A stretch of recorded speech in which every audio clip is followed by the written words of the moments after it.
Dans cette vidéo, on va corriger l'exercice numéro 8 du TD numéro 3. Il s'agit en fait du théorème de Césaro. Donc dans le théorème de Césaro, on dispose d'une suite, donc c'est l'exercice numéro 8. Là, on dispose d'une suite UN. Donc d'une suite UN.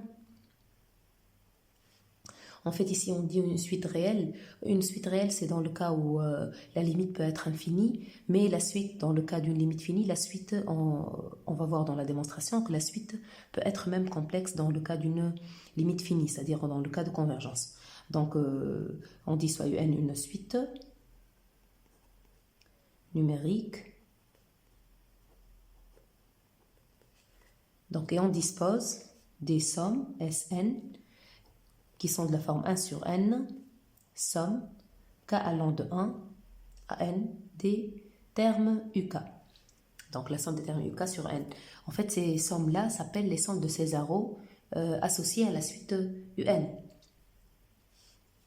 Première question, on demande de montrer que si un tend vers L, une limite finie ou infinie, alors il en est de même pour sa suite de sommes de Césaro. Donc, c'est le théorème, le théorème appelé théorème de Césaro. Donc, on va montrer que si limite un égale à L, alors limite Sn égale à L. Et ça, c'est vrai même dans le cas où la limite est infinie. Donc, pour résoudre cette question, on va séparer les cas. L, une limite finie. Je vais le résoudre dans le cas réel ou complexe pour le cas d'une limite finie. Donc, limite finie. Et puis, on va parler du cas lorsque la limite est infinie. Bien sûr, ici, on doit séparer les deux cas parce qu'on va utiliser, évidemment, la définition de la limite. Et la définition de la limite n'est pas, c'est-à-dire différente. Elle est différente dans les deux cas. Elle diffère du cas fini, elle diffère du cas fini au cas infini. Donc, voilà. On va utiliser ici la définition de la limite parce que tout simplement, on n'a aucune donnée ni sur UN ni sur les Sn. Donc, on n'a pas de moyen ici de montrer que si limite UN égale à L, alors limite Sn égale à L, à part la définition de la limite. Donc, limite finie. Limite UN égale à L, dans le cas d'une limite finie, qu'est-ce que ça veut dire, la définition de la limite? C'est-à-dire, la définition, pour tout epsilon strictement positif, il existe un rang, n0, tel que, pour tout n supérieur à ce rang, on a la différence entre UN, la distance entre UN et L, en module ou en valeur absolue, est inférieure à epsilon.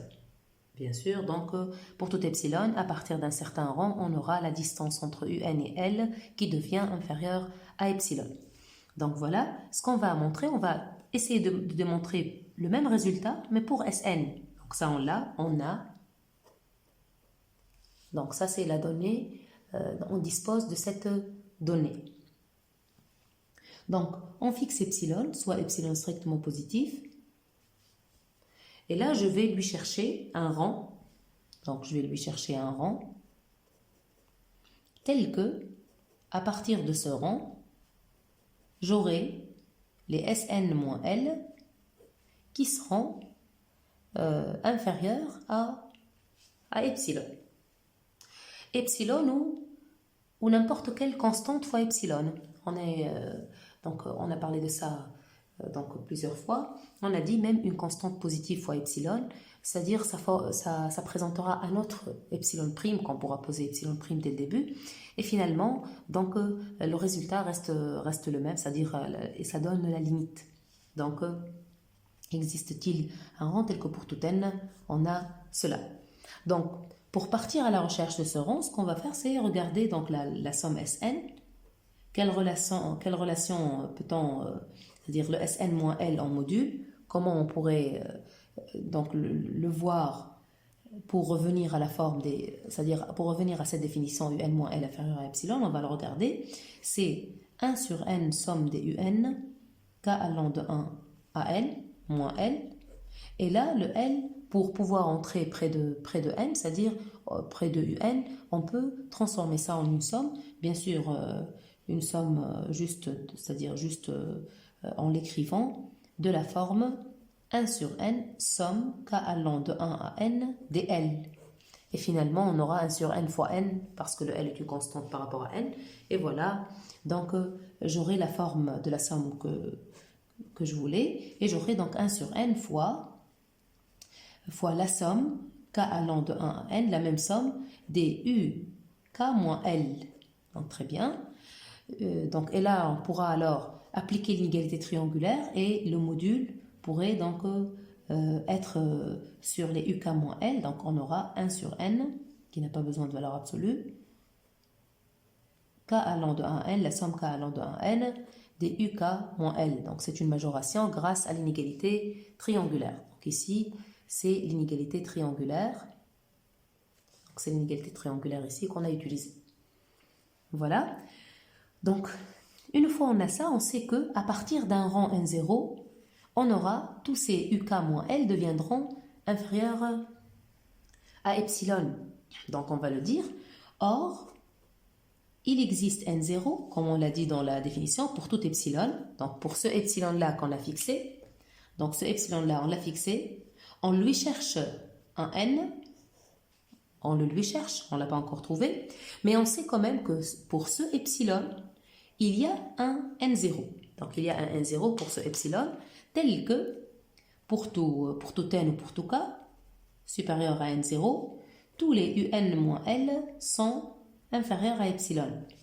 Donc ici j'ai écrit Sn moins L, donc je pourrais dire que pour n supérieur à n0, les k supérieurs à n0 dans cette somme vérifieront que cette différence est inférieure à epsilon. Donc, on sait que, donc, alors, pour tout n supérieur à n0, la somme de k allant de n0 à n, donc des uk moins L, va être inférieure, bien sûr, à la somme des k allant de n0 à n de epsilon. Donc, d'après quoi j'ai cette inégalité? D'après, bien sûr, comme on a dit, d'après la définition de la limite un égale à L qui a donné ça. Donc, pour tout n supérieur à n0, et ma somme doit commencer de n0 pour pouvoir appliquer donc, la définition de la limite ici, pour pouvoir dire que la distance entre uk et L devient inférieure à epsilon. Donc, voilà. Et ça me donnera n moins n0 fois epsilon. Je pourrais diviser par n, parce qu'ici il s'agit de diviser par n. Donc je pourrais diviser le tout par n, de tous les côtés. Donc voilà. Bon, n moins n0 est inférieur à n. Donc je pourrais dire que c'est inférieur à n sur n fois epsilon, c'est-à-dire c'est inférieur à epsilon. Bon, d'un côté, on a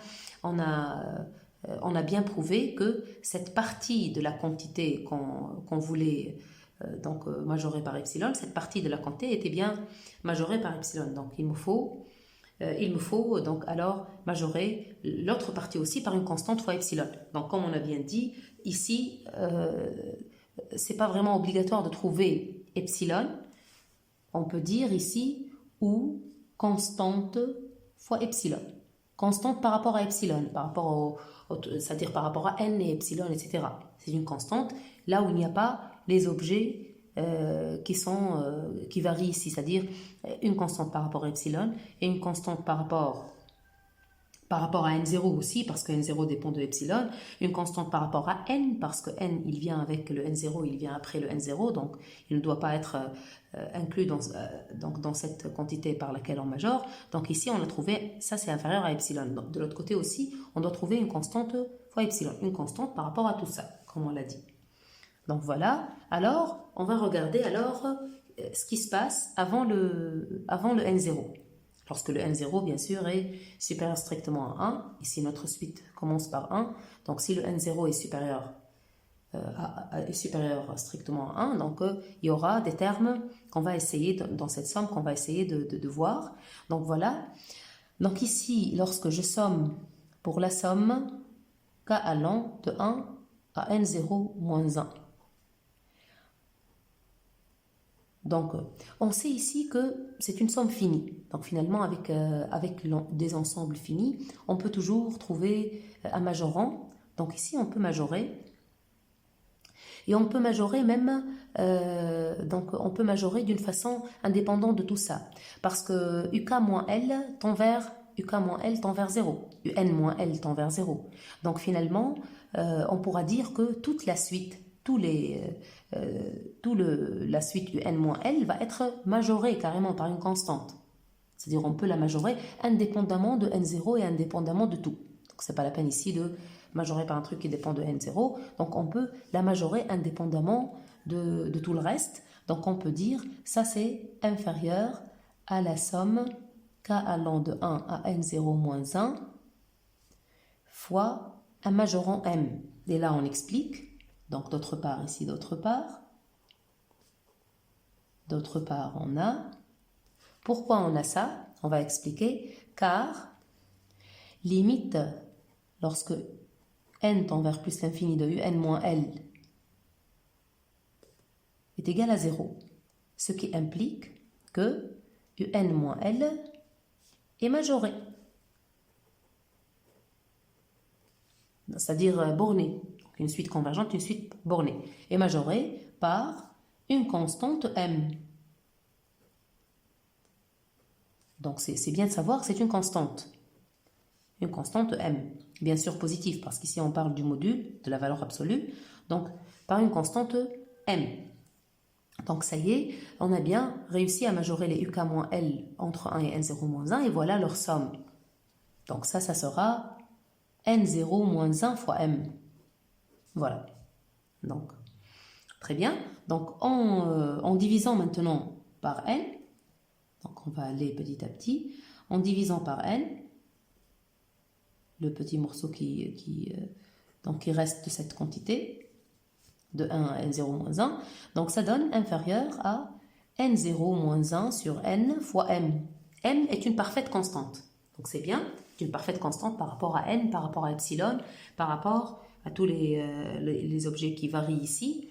Donc, et puis le N0 n'est pas une constante par rapport à Epsilon, mais en regardant ici, on voit que la quantité N0 moins 1 sur N, si on la regarde en tant qu'une suite, pour ce epsilon, on regarde ce epsilon comme étant un réel fixé, on sait que N0 dépend de epsilon, mais quand même, ça c'est une suite qui tend vers plus l'infini, qui tend vers plutôt 0 lorsque n tend vers plus l'infini.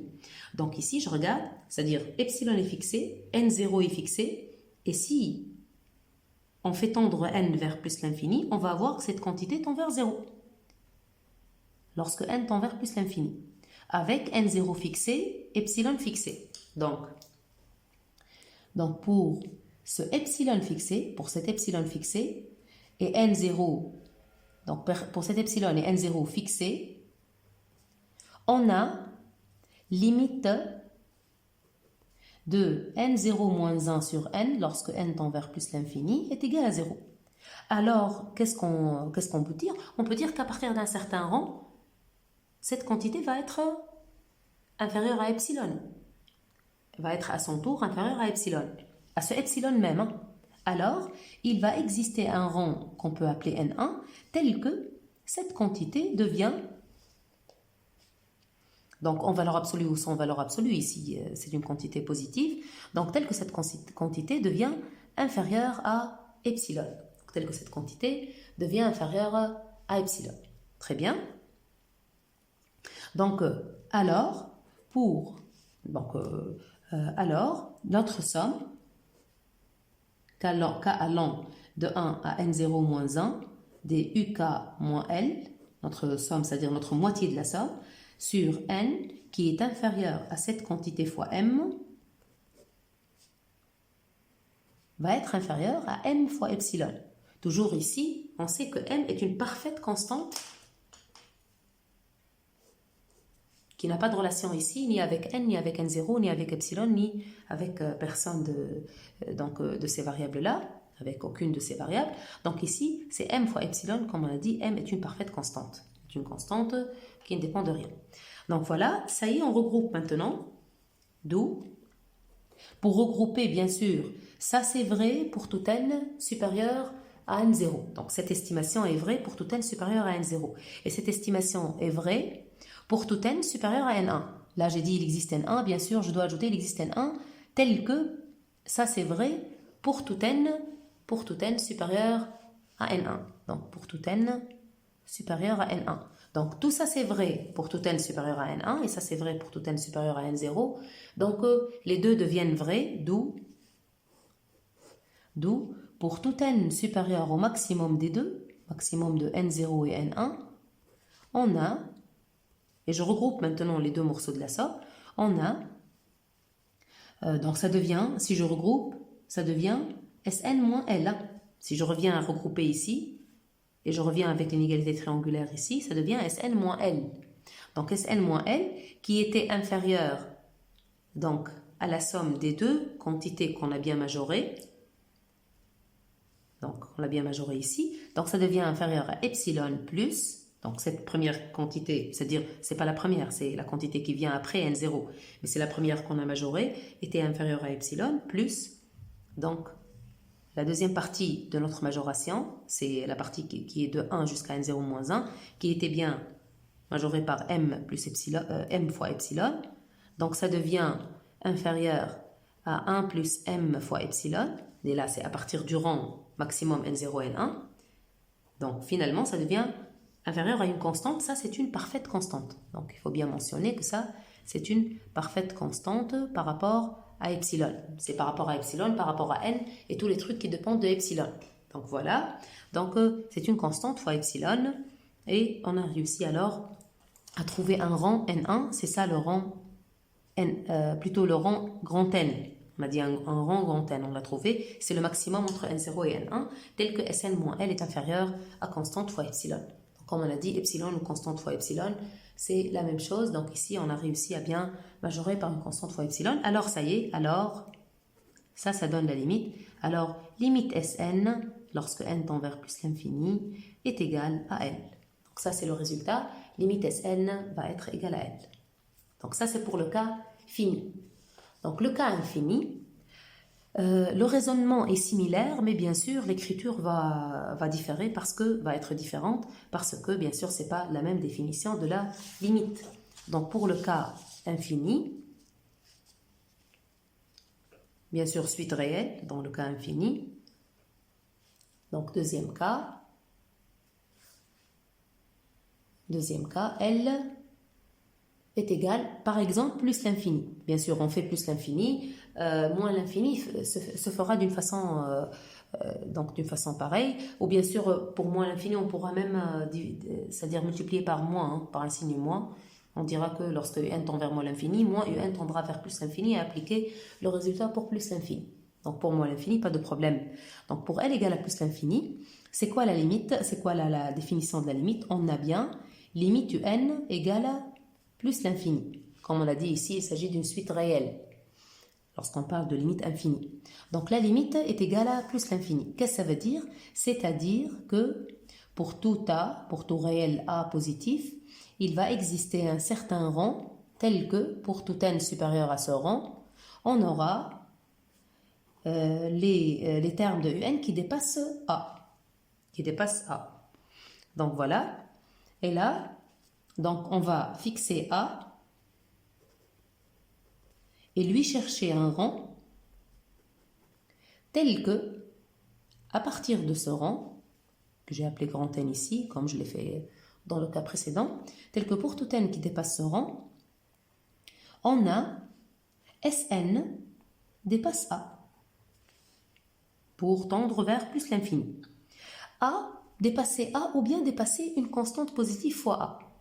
C'est comme le cas de epsilon. Si on remplace A par une constante positive fois A, c'est la même chose parce que c'est pour tout A. Donc finalement, si tu remplaces A par une constante positive, ou, donc on va dire, ou c'est ou bien, donc A ou alpha fois A avec alpha strictement positif, constante. L'essentiel qu'elle soit constante. Constante strictement positive. Avec alpha est une constante strictement positive. Donc, Sn dépasse A ou dépasse n'importe quelle constante strictement positive fois A. Et ça fera tendre Sn vers plus l'infini. Donc, on va chercher ce rang qui permet à Sn d'être supérieur à A. Donc, on va commencer comme on l'a fait dans le premier cas, en disant que Pour ce A-là, il existe N0, donc or, il existe N0 tel que pour tout N supérieur à N0, comme on l'a dit dans la définition, il existe N0 pour ce A, tel que pour tout N supérieur à N0, on a les UN dépassent A. Très bien, donc en sommant, je pourrais sommer, mais pour K entre N0 et N, c'est-à-dire pour tout N supérieur à N0, je pourrais sommer à partir de N0 jusqu'à N, les UK pour tout N supérieur à N0, et ça dépassera la somme des A, qui est finalement égale N moins N0 fois A, c'est N moins N0 plus 1. Donc finalement, N moins N0 plus 1. Bon, dans le premier cas, je l'écris N moins N0. C'est la même chose, hein. C'est N moins N0 plus 1. Dans l'autre cas, on l'a dominé par... on l'a majoré par 1. Donc on l'a majoré, c'est-à-dire par N sur N. Lorsqu'on a divisé par N, on l'a majoré par 1. Donc ici, il me reste N moins N0 plus 1 sur N fois A, que je devrais ici minorer au lieu de majorer. Donc dans l'autre cas, on l'a bien majoré. Hein. Dans l'autre cas, donc je reviens à l'autre cas, juste rectifier ce plus 1. Donc voilà, voilà. Donc ici j'ai écrit n-n0, bien sûr c'est n-n0 plus 1, c'est le nombre de termes, donc juste j'ajoute le plus 1. Pas très grave, ici juste directement on l'a majoré par n. Donc voilà, et on a majoré n sur n a donné 1. Donc ici, on l'a majoré par n. Mais ici, il ne s'agit pas de majorer. Dans notre cas de la limite plus l'infini, il ne s'agit pas de majorer. Donc ici, il ne s'agit pas de majorer. Ici, il s'agit de minorer parce qu'on doit toujours conserver cette minoration par A. A ou constante fois A, l'essentiel que ce soit constante positive fois A, l'essentiel que ce soit une minoration. Ici, on n'a pas besoin d'une majoration. Donc, on ne va pas alors majorer par A. Donc, ce qu'on va voir, c'est ça. Donc, regardez, le n-n0 plus 1 sur n, ça limite lorsque n tend vers plus l'infini. Ça, c'est pour n0 fixé. Ce n0-là, il dépend de ce a bien fixé. Donc, pour ce a bien fixé, il existe un n0 bien fixé. Donc, ici, je le regarde bien fixé. Et si je fais varier n et le faire tendre, et je le fais tendre vers plus l'infini, j'aurai limite égale à 1, bien sûr. Tout ça, c'est constant par rapport à n, parce que c'est n qu'on va faire varier vers plus l'infini. Tout ça, c'est fixé, c'est constant. Donc, ça tend vers 1. Donc, cette limite 1 est supérieure, par exemple, je vais choisir n'importe quelle constante positive, 1,5 par exemple. Et on a bien dit, lorsque la limite est supérieure, par exemple, ici, j'ai choisi le 1,5, alors... à partir d'un certain rang, que je vais appeler par exemple N1, parce que j'ai utilisé le N0, on a, à partir du rang N1, à partir d'un certain rang N1, on a tous les N moins N0 plus 1, c'est-à-dire tous ces termes-là deviennent strictement supérieurs à 1,5. On a bien dit, si des termes tendent vers une limite L, qui est supérieure strictement à un réel n'importe qui s'appelle C, et là, à partir d'un certain rang, tous les termes deviennent strictement supérieurs à C. Ici, j'ai choisi donc un demi, un tiers, n'importe, c'est-à-dire l'essentiel, une constante positive pour pouvoir minorer. Donc, on va dire à partir d'un certain rang N1. Alors, d'où, donc on aura K allant de N0 à N des UK sur N, qui est supérieur strictement à la somme de K allant de N0 à N des A sur N à partir du rang N0, donc qui est égal à N moins N0 plus 1 sur N fois A, et là qui est supérieur strictement à N,5 fois A, et ça c'est à partir du rang N1. Alors on aura ça pour tout N supérieur au maximum des deux. Parce que la moitié de l'inégalité, elle est vraie. Donc jusque-là, c'est vrai pour tout n supérieur à 0. Puis pour pouvoir encore minorer ça par 1,5a, donc on a eu besoin d'un autre rang N1, c'est-à-dire c'est vrai à partir d'un rang N1. Et là, voilà, à partir du maximum des deux, j'aurai que cette quantité est supérieure à 1,5 fois a. Donc jusque-là, on a réussi à minorer cette moitié de la quantité voulue par une constante positive fois a. Il me reste alors, donc, d'autre part, et là, on doit réfléchir à la somme k allant de 1 à n0 moins 1 des uk. Et comment je vais, donc cette somme-là sur n, comment je vais la minorer d'une façon que la somme soit supérieure à a ou soit supérieure à une constante fois a. N'importe quelle constante positive fois a. C'est pas que ici je ne suis pas obligée de majorer par une constante positive fois a. Mais l'essentiel que à la somme, ça soit une constante positive fois a. À la somme avec ça. Ça, c'est la deuxième moitié de la quantité voulue. Et ça, c'est la première moitié de la quantité voulue qu'on veut minorer par a ou par n'importe quelle constante positive fois a. L'essentiel, un truc qui ramène Sn vers plus l'infini. Donc, ici, on pourrait minorer par... donc, cette somme-là, c'est une somme finie. Donc, une somme finie. Je pourrais la minorer par... et même si ce n'était pas une somme finie, je pourrais même dire qu'une suite qui tend vers... une suite qui tend vers plus l'infini est une suite minorée, pour ne pas minorer d'une façon qui dépend de n0. Pour éviter, lorsque je peux minorer d'une façon qui ne dépend pas de n0, donc je peux le faire, c'est-à-dire d'une façon indépendante de n0, parce que lui, il dépend de a ici. Donc ici, je peux même minorer toute la suite. On sait qu'une suite qui tend vers plus l'infini est une suite minorée. Donc voilà. Donc je pourrais commencer par, ça c'est supérieur à n0 moins 1 sur n fois petit m, où petit m est un minorant de la suite, ou l'inf de la suite, parce qu'elle est minorée de la suite un, car, donc, en effet, cette suite est minorée. En effet, un est minorée car elle tend vers plus l'infini. Car limite un égale à plus l'infini. Toute suite, une suite qui tend vers plus l'infini est une suite minorée. Donc voilà, on a minoré par ça. Donc on va voir, ça donne quoi. Donc voilà, donc on a minoré par cette quantité. En regardant maintenant cette quantité, donc ce m-là, il ne dépend de rien ici. Hein. C'est un minorant de la suite. Il ne dépend ni de n, ni de n0, ni de rien. Donc pour ce m-là qui est une constante, pour ce n0 qui est fixé ici, en fixant a, le n0 est fixé, cette quantité tend vers 0. Très bien. Donc, or, cette quantité, toute cette quantité, lorsque n tend vers plus l'infini, tend vers 0. Sa limite, c'est égal à 0. Limite égale à 0, donc on peut dire que 0 qui est strictement supérieur. Par exemple, je vais minorer par qui ici? Je voudrais minorer par une quantité qui à la somme avec ça donne une constante positive fois a. C'est-à-dire, je dois minorer par exemple, minorer 0, hein, et si je dois minorer alors par un truc négatif, mais que à la somme, il donne une quantité positive fois a. Donc je pourrais par exemple minorer par moins a sur 4, parce que si j'ai a sur 2, comme exemple, à la somme, ça donnera a sur 4. A sur 4, c'est une constante positive fois a. Et c'est ce que je voulais.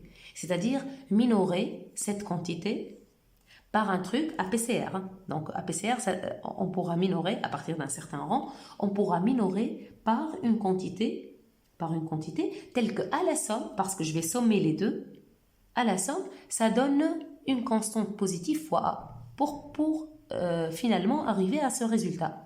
Donc, strictement supérieur à moins a sur 4, alors, à partir d'un certain rang, ici je vais utiliser à partir d'un certain rang qui s'appelle n2, parce que j'ai utilisé n0 et n1, à partir d'un certain rang n2, on a toute cette quantité, n0 moins 1 sur n fois m, est supérieure strictement à moins a sur 4.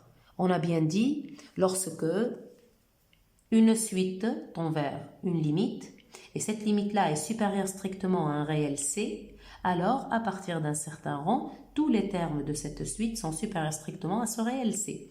Ici, cette quantité tend vers 0, cette quantité tend vers 0, qui est supérieure strictement ici à moins a sur 4. Donc à partir d'un certain rang, tout le monde devient supérieur strictement à moins a sur 4. Donc ici, finalement, implique notre somme, la somme k allant de 1 à n0 moins 1 des uk, sur n est supérieur strictement à moins a sur 4 pour tout n supérieur à n2. Très bien, je dois maintenant sommer. Je vais dire alors, regrouper. Alors, ça sera alors pour tout n supérieur à quel rang? Au maximum des 3, n0, n1, n2. Donc là, on aura toutes les propriétés vraies. Donc cette somme-là, donc je vais sommer les deux. Je vais sommer les deux. J'obtiens Sn lorsque je somme les deux. Sn est supérieur à qui? Ça, c'est strictement supérieur. Donc cette première moitié est strictement supérieure à moins a sur 4. Cette première moitié, de 1 jusqu'à n0 moins 1. Et la deuxième moitié est supérieure à a sur 2, plus a sur 2, qui donne a sur 4. C'est ce qu'on voulait déjà exprès ici, on a minoré par moins a sur 4. C'est pour avoir une quantité qui, ici en sommant, ne va pas donner donc une quantité qui va dépasser, c'est-à-dire une quantité négative fois A. C'est ce qu'on ne veut pas, on veut une quantité positive fois A. C'est pour ça, c'était le choix exprès de moins a sur 4. Donc ici, on ne fait pas un choix, c'est-à-dire c'est pas un choix arbitraire, c'est un choix qui soit convenable pour avoir le résultat, bien sûr. Donc à partir de ce rang, donc ici, ça va être le rang grand N qu'on est en train de chercher. Donc voilà. Et quel que soit A, on a trouvé un rang, grand N, tel que Sn. C'est pas grave si Sn n'est pas supérieur à A. C'est-à-dire ici, si on a un problème avec cette constante fois A, on pourrait dire Sn est supérieur à A sur 4. Qu'est-ce que ça veut dire? Ça veut dire 4 fois Sn est supérieur à A. Donc 4 fois Sn va tendre vers plus l'infini. Donc finalement, c'est Sn qui va tendre vers plus l'infini. Donc il n'y a pas de problème si on a une constante positive fois A. Donc ça donne d'où, donc supérieur à une constante positive fois A, alors limite Sn est égale à plus l'infini, lorsque n tend vers plus l'infini, bien sûr. Très bien, donc là on arrive à prouver le théorème de Césareux qui dit que si un admet une limite L, finie ou infinie, alors les sommes, la suite des sommes de Césareux qui finalement donne une somme des moyennes, c'est-à-dire c'est la somme des termes sur n, ce sont des moyennes. Donc finalement, la somme des moyennes de Césareux, la suite des moyennes de Césareux, on les appelle aussi les moyennes de Césareux. La suite des moyennes de Césareux tend vers la même limite L. Ce résultat, on l'appelle théorème de Césareux. On le fait en tant qu'exercice, mais c'est un résultat assez intéressant. Donc ici, après, dans le reste de l'exercice, dans le reste de cet exercice, il y a quelques applications, quelques résultats ou conséquences de ce théorème. Donc voilà, ça c'est la première question qui est la démonstration de théorème. Bien sûr, c'est une démonstration qui n'est pas si difficile, mais quand même pas si accessible. C'est-à-dire il y a l'idée de fixer toujours A ou Epsilon et puis à chaque fois jouer sur les propriétés de la suite, que ce soit la minorée, la majorée, et aussi en divisant par n. Parfois on n'a pas la propriété de la suite qui commande, mais c'est la division par n qui va donner le résultat. Donc voilà, et toujours il y a ces deux moitiés de la somme qu'on doit bien manipuler selon les propriétés de un et aussi les propriétés des suites obtenues comme ces quantités-là. Donc voilà, il faut savoir à chaque fois et faire les bons choix de minoration, etc. pour arriver au résultat. Très bien, donc la deuxième question.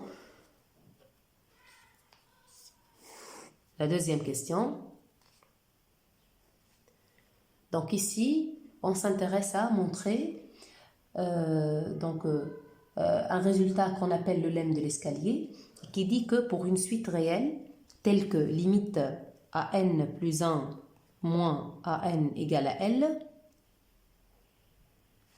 on trouve, donc lorsque limite à n plus 1 moins à n égale à L, on trouve que limite à n sur n égale à L. Très bien, donc on va voir pourquoi. Donc en fait ici, lorsqu'on a à n, donc on va montrer que limite à n sur n égale à L. Donc lorsqu'on a à n plus 1 moins à n, on pense aux sommes et les sommes vont donner, donc les sommes ici vont faire sortir une somme télescopique si on regarde, parce qu'on a les différences à n plus 1 moins à n. Donc on peut penser à la suite des moyennes de Césareux liées à cette suite. Si on appelle cette suite-là UN. Donc si on appelle UN la suite AN plus 1 moins AN. Si on somme donc, si on donne donc la somme de ces arrows des UN, va être, les moyennes de ces arrows de UN vont être de la forme, la somme, les 1 sur N fois la somme K allant de 1 à N de AK plus 1 moins AK, une somme télescopique qui donne 1 sur N fois AN plus 1 moins A1. Voilà, très bien. Voilà. Donc, cette somme de Césareux, cette somme de moyenne de Césareux, elle tend vers, d'après petit 1, donc d'après le théorème de Césareux, limite Sn est égale à L. Parce que car limite UN est égale à L. Donc voilà. Implique, donc d'où, limite, ici pour avoir le AN, on pourrait alors dire limite Sn-1. On pourrait dire limite Sn-1 aussi est égale à L. Et là, juste pour avoir l'écriture avec AN, c'est-à-dire avec, parce que ça, Sn donne AN plus 1, donc c'est pas vraiment très important. Donc, c'est limite 1 sur n-1 fois AN moins A1. Très bien. Voilà, lorsque n tend vers plus l'infini. Donc, et là, j'ai besoin d'arriver à n sur n. Donc, finalement, je pourrais écrire ça. AN sur n est égal, je pourrais l'écrire comme ça, c'est n-1 sur n fois AN sur n-1, le truc que j'obtiens ici. Donc voilà. Donc ici, je vais dire, ça c'est égal à limite AN sur n-1 car A1 sur n-1 tend vers 0. Bien sûr, A1 est une constante. Donc ici, j'obtiens exactement ça qui tend vers, donc ici ça tend vers 1 fois L. Donc voilà, lorsque n tend vers plus l'infini. Donc ici, donc L c'est la limite de AN sur n-1, juste parce que A1 sur n-1 tend vers 0. Ça y est, donc ici j'obtiens l'écriture à n sur n qui est de la forme n-1 sur n fois n sur n-1 et je me ramène à cette écriture. Donc ça y est, voilà, implique, donc égal à L bien sûr, implique limite à n sur n est égal à L. Lorsque n tend vers plus l'infini. Voilà. Donc ça c'est grâce au théorème qui donne les moyennes de Césareux. Voilà. Donc très bien. Troisièmement, on donne une suite de réels strictement positifs tels que limite des deux termes consécutifs AN plus 1 sur AN est égale à L, une limite positive non nulle, telle que la limite est positive non nulle. Donc c'est une hypothèse que la limite soit positive non nulle.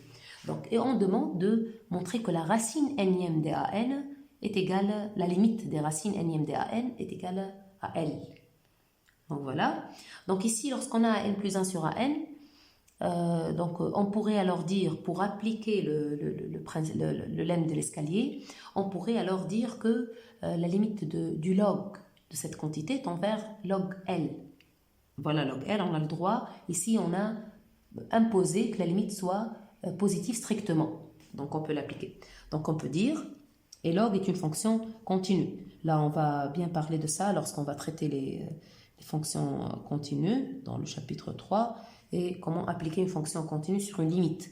Donc c'est une limite réelle strictement positive. On va dire alors, on applique log. Donc ici, pourquoi je pense au log?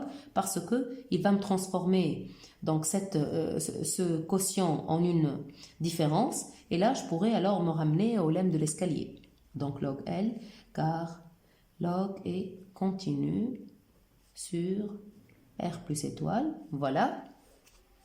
Très bien, donc, alors, implique limite log à n plus 1 moins log à n est égal à log L. Et ici, je pourrais alors considérer ça comme étant Vn plus 1. Donc ça c'est Vn.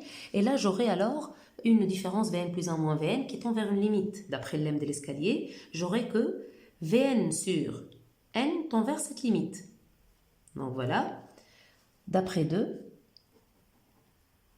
la question 2, j'aurai limite Vn sur n, c'est le lemme de l'escalier, qui est égal à cette limite log L. Et ça, Vn sur n, c'est-à-dire c'est log AN sur n qui donne cette limite log L. Très bien. Donc ici, mais log AN sur n n'est autre que log AN puissance 1 sur n, c'est-à-dire log de racine nème. Bien sûr, on est avec AN positif. La puissance 1 sur n, c'est la même que la racine nème lorsqu'il s'agit d'un réel strictement positif. Donc voilà, c'est log de racine nème de AN. Donc voilà. Et là, j'applique qui tend vers log L. Et là, j'applique exponentielle pour me débarrasser de ce log, donc avec lequel on a travaillé ici. On se débarrasse de ce log en appliquant exponentielle, qui est une application continue aussi, et qui va alors nous faire débarrasser du log de ces deux côtés, qu'on l'appliquera sur la limite. Implique racine nème de AN tend vers, c'est-à-dire en appliquant exponentielle, donc exponentielle du log, donc tend vers L, et cela en appliquant, ça doit être justifié, hein, et cela en appliquant exponentielle, qui est une fonction continue. Voilà. Donc, jusqu'à ce stade, on tolère un peu là où il n'y a pas de justification de la quantité de la fonction lorsqu'on applique la limite. Mais bien sûr, donc dans le chapitre 3, ça va être bien expliqué. Dans la question 4 maintenant, on demande pour une suite de réels strictement positifs et alpha un réel non nul, on demande de montrer que lorsqu'on a donc la limite de AN plus 1 puissance alpha moins n puissance alpha est égale lambda, un réel non nul, alors AN va être équivalente à lambda fois n puissance 1 sur alpha. Donc on va supposer que, bien sûr, ici on a bien dit AN une suite de réels strictement positifs, alpha réel non nul, et on a limite de AN plus 1 puissance alpha moins AN puissance alpha est un réel qui est un réel non nul. C'est un réel, c'est pas l'infini, c'est un réel non nul. Donc on demande, lorsque n tend vers plus l'infini bien sûr, on demande de montrer l'équivalence que AN est équivalente à lambda fois n puissance 1 sur alpha. En appliquant le lemme de l'escalier, si on considère AN puissance alpha comme étant Vn, donc Vn plus 1 va être AN plus 1 puissance alpha, donc ça c'est le Vn plus 1. Donc on va, selon le lemme de l'escalier, d'après le petit 2 ici, donc d'après petit 2, ça va donner que limite Vn, c'est-à-dire AN puissance alpha, sur n est égal à lambda. Voilà. Donc ça va donner d'où le AN puissance alpha sur n équivalent à lambda, lambda non nul, donc on peut écrire l'équivalence, donc qui donne que AN puissance alpha est équivalent à n fois lambda. Alors, d'après les propriétés de l'équivalence, on pourrait appliquer la puissance 1 sur alpha, donc AN puissance 1 sur alpha, ici alpha non nul, c'est pour pouvoir appliquer en fait la puissance 1 sur alpha, équivalent à n fois lambda puissance 1 sur alpha. Donc là, je rappelle la propriété des équivalents qui parlent de ça. Donc, UN équivalent à Vn c'est-à-dire avec positif. Je pourrais dire UN positif, et comme je peux parler des deux, hein, parce que finalement, si elles sont équivalentes, si l'une est positive, l'autre va être positive à partir d'un certain rang. Donc ça implique, pour n'importe quelle puissance, alpha, on a l'équivalence. Pour n'importe quelle puissance réelle. Pour n'importe quelle puissance réelle, on a l'équivalence des deux. C'est-à-dire si on a UN équivalente à Vn, des suites positives pour pouvoir appliquer les puissances réelles, et là pour n'importe quelle puissance on aura le même résultat. Bien sûr, pour des suites qui ne sont pas forcément positives, on a bien sûr pour les puissances entières, hein, pour les puissances entières, là on peut l'appliquer. Bien sûr pour les puissances négatives, lorsque les suites ne s'annulent pas à partir d'un certain rang, Et voilà, donc on peut appliquer alors tout type de puissance sur l'équivalence. C'est-à-dire on peut sur l'équivalence appliquer racine carrée, appliquer tous les types de puissances positives, appliquer la racine, appliquer tout type de puissance qu'on veut et ça garde l'équivalence. Donc ici on obtient alors le résultat, on obtient AN, donc ici AN puissance alpha puissance 1 sur alpha qui va donner AN et qui va donner finalement le résultat voulu. Donc le résultat voulu c'est AN équivalent à lambda, donc à lambda n puissance 1 sur alpha.